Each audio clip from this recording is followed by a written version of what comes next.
Hello, darlings. Today, I'm here to talk about the power of a meaningful connection and how you can truly connect with people. We are social beings, that is not news, and a real connection with others can have great benefits to our health and well-being. In one compelling study, a key difference between very happy people and less happy people was good relationships. And so, one of the benefits of having meaningful connections is increased happiness. There's also the benefit of having better health, because loneliness was associated with a higher risk of high blood pressure and other stress-related effects on our bodies and mind. And so, if you have meaningful relationships, you can expect to live a longer life. Meaningful connections can lower anxiety and depression, help us regulate our emotions. It leads to higher self-esteem and empathy, and actually improve our immune system. And why do you think a meaningful connection is so important and it provides us with all these benefits? Well, first of all, us humans have a deep need to be seen and heard. And so when we actually stop and do that, we feel appreciated, and that is actually the first real step towards creating meaningful relationships, is actually see others and listen to them. And second of all, it is also part of our nature to need others for survival. Because from an evolutionary perspective, being alone and without support is very, very dangerous. You might be eaten by a lion. You might be killed by a neighboring tribe. You might get sick and die. There is something primal and timeless about the need for a true friend, and that friendship heals. And so let us all find ways to form deeper relationships. And that's why I created this podcast today, because I would like to show you or present to you with some ideas on how you can do just that. So, how can you form deeper relationships and friendships? First of all, it can't really be forced. So we must start kind of casually and take small steps, because it takes time to get to know someone properly. And then it's important to tolerate strange situations and strangers and let it evolve when something clicks. And once you have found someone who you've clicked, there is that kind of chemistry, etc. Each time you meet and or communicate with that person, be mindful and present. And alongside with communicating, you gotta develop empathy by listening, observing, learning, and asking questions. It's important that you're truly curious about that person, and then delve into an endeavor that has personal meaning and draws you in. And slowly but surely, unless there are other circumstances that stops you from connecting with that particular person, you will be developing a deeper relationship with him or her.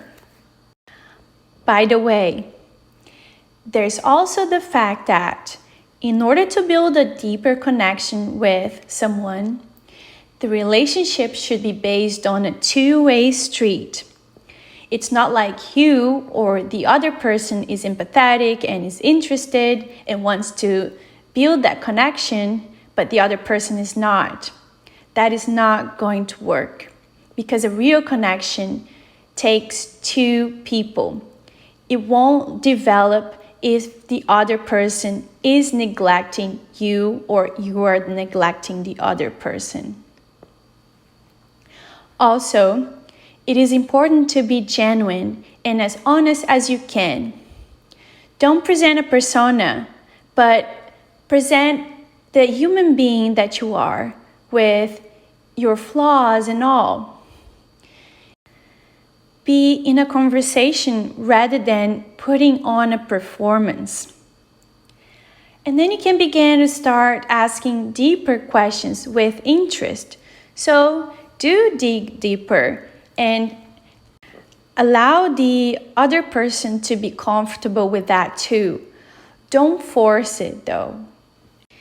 Each one of us have our own time, and if you also notice that the person is really holding back, you may ask them if they're open to building that connection with you too. There's nothing wrong with doing that if you see that the other person is not really willing to open up as well.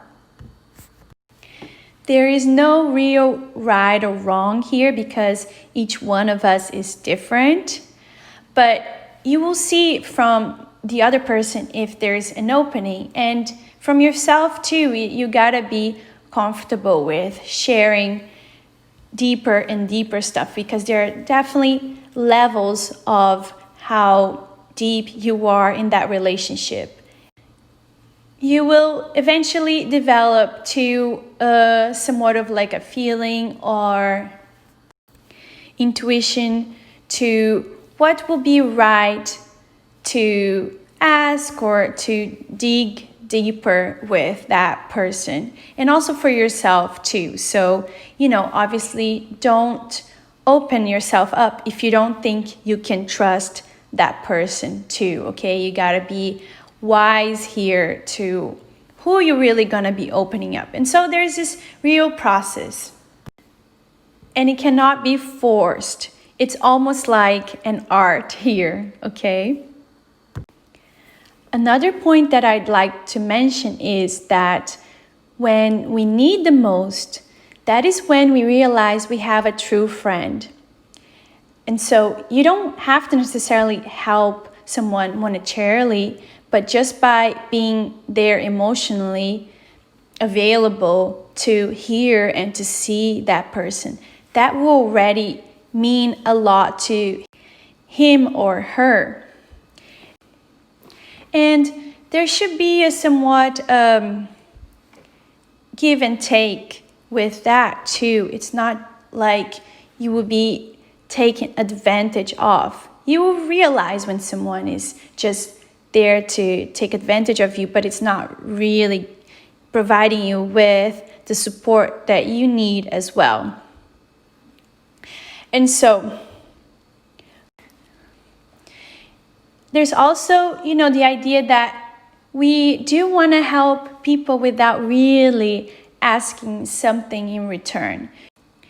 We got to think about helping someone from the bottom of our heart without really expecting something in return. And go out of your way sometimes to help them. You got to respect your boundaries too, of course. But be encouraging, positive, uplifting, and supportive.